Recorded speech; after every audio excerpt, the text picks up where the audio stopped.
这款老面包的松软程度可能超乎你的想象。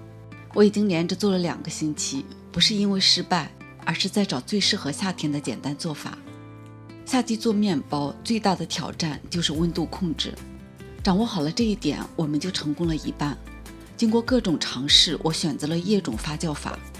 首先是制作液种特别省心，你不需要揉面，搅拌均匀之后直接放冰箱冷藏过夜发酵就行。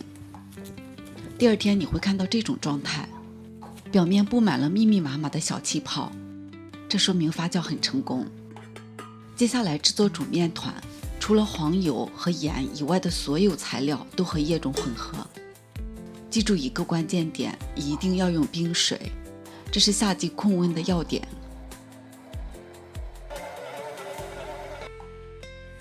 当面团能拉出厚膜的时候，再加入黄油和盐，继续搅拌到能拉出半透明薄膜的程度就可以了。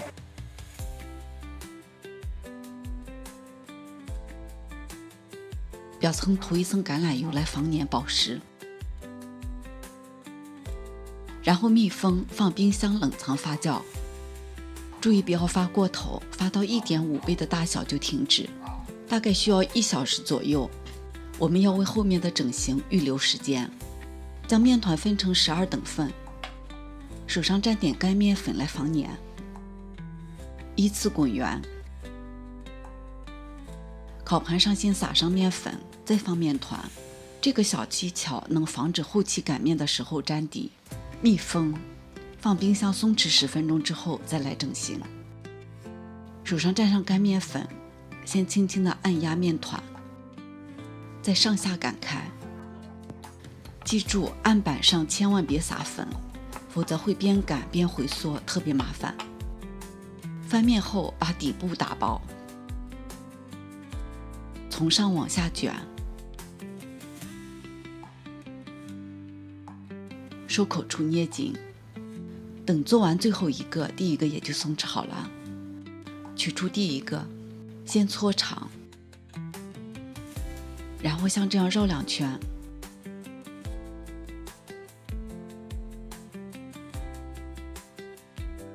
收口，收口处朝下。全部做完之后喷水保湿，发酵到1.5倍的大小。发酵好的生胚基本上是占满了整个烤盘。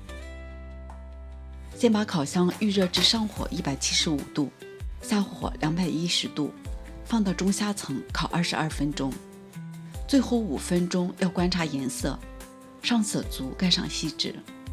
出炉后趁热刷一层黄油，既能增加奶香，又能保持表皮的松软。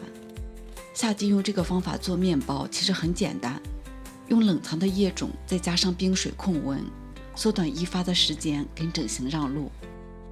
如果你想吃到小时候老面包的味道，那么就严格按照我的配方，不要随意更改。试做之后记得在评论区分享。我是小敏，下期我们再见。